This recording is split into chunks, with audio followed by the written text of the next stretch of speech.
چی دارد این شان ما پاینده باد خاک ایران ما.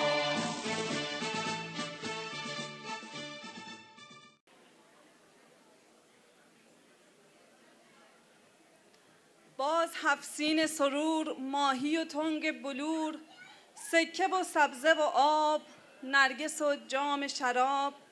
باز هم شادی عید، آرزوهای سپید، باز لیلای بهار، باز مجنونی بید. باز هم رنگین کمان، باز باران بهار، باز گل مست غرور، باز بلبل نغمه خوان. باز رقص دود عود، باز اسفند و گلاب، باز آن سودای ناب، کور با چشم حسود. باز تکرار دعا یا مقلب القلوب. هموطنان گرامی و میهمانان عالیقدر، به نیابت از سوی اعضای شورا و همه دستاندرکاران خانه فرهنگ ایران استرالیای غربی از حضور شما در این جشن تشکر می‌کنم و فرارسیدن سال نو ایرانی و نوروز را به همه شما صمیمانه تبریک می‌گویم. اینک که سال نو ایرانی آغاز شده است، با همه هموطنانمان در سراسر گیتی پیمان می‌بندیم تا به یاری یزدان پاک و مدد روح نوروز و بر پایه فرهنگ والای ایرانی همه با هم در تقویت و گسترش همکاری و همیاری موجود بین اعضای جامعه ایرانی بیش از پیش بکوشیم و دوام راستین خیش را به نام ملتی که در این صحرای عظیم بشری ریشه در عمق فرهنگی سرشار از غنا و قداست و جلال دارد و بر پایه اصالت خیش در رهگذار تاریخ ایستاده است، بر صحیفه عالم ثبت کنیم. Good evening, ladies and gentlemen. Salam, everybody. And Eid Shumo Mubarak to everybody here. It's hard to believe that it's 12 months since we were last together. It seems to have gone very quickly.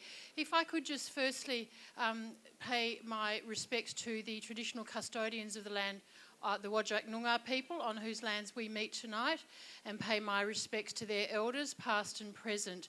Could I also acknowledge the extremely hard work of Morteza Tabatabai and the committee of the Iran Cultural House in particular. You do an amazing job for your community. Obviously very well supported by Mrs. Tabatabai. We all know where the power lies in any of these relationships, don't we, Mrs. Tabatabai? And you're certainly a great help to your husband. If I could also acknowledge the other distinguished guests from various organisations. It has been a really interesting 12 months around the world since we did last meet at Norooz here, and so many things have changed and so many things have happened.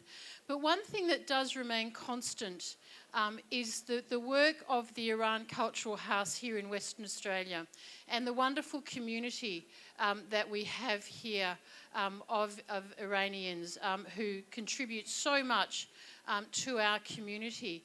And the fact that tonight we come together to celebrate Norooz, which, as Morteza was saying in his speech, is all about tolerance and understanding and peace and love for fellow man.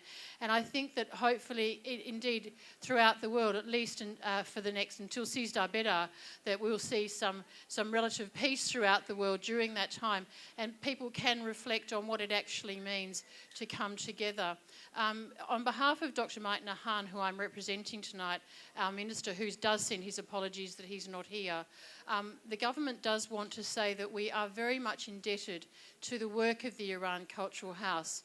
It's through important community groups like this that we are able to assist in so many ways to help people to settle into our community, to become an integral part of our community, and also to share the really rich heritage. There's no culture or heritage richer than the Persian culture and heritage. And when we look back in history all throughout that, we can see that the wonderful contribution that has been made, none the least of which is the food. And I can see people this evening already enjoying chele kebab or something there, or it should actually be sabzi polo mahi, shouldn't it, I think, at the moment, but you probably all had that at 7:15 this morning. My husband sends his apologies for not being here this evening. A lot of you do know my husband, Reza. He's lucky enough to actually be in Iran at the moment for Norooz, so he's certainly having a great time over there. You're not here to listen to speeches. I know the children are obviously very anxious and anticipating the arrival of Haji Firuz and Amu Norooz, and so you don't need to hear anything more from me. So thank you once more for having me here this evening. A very happy Norooz to everybody. Thank you.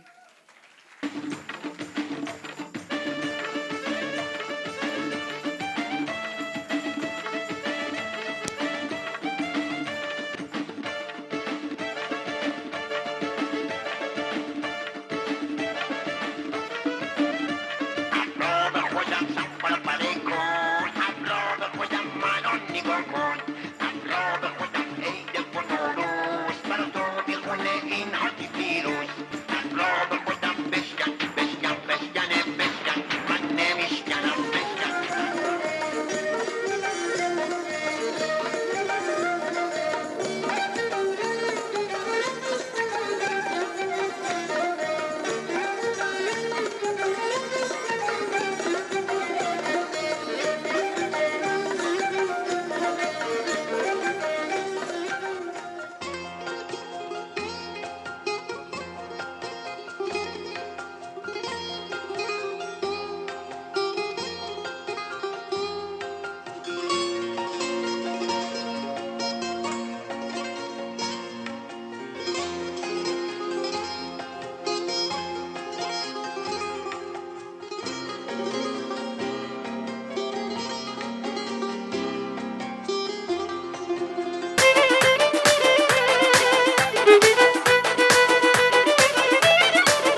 تو هستم و با تو این دنیا رو عشقه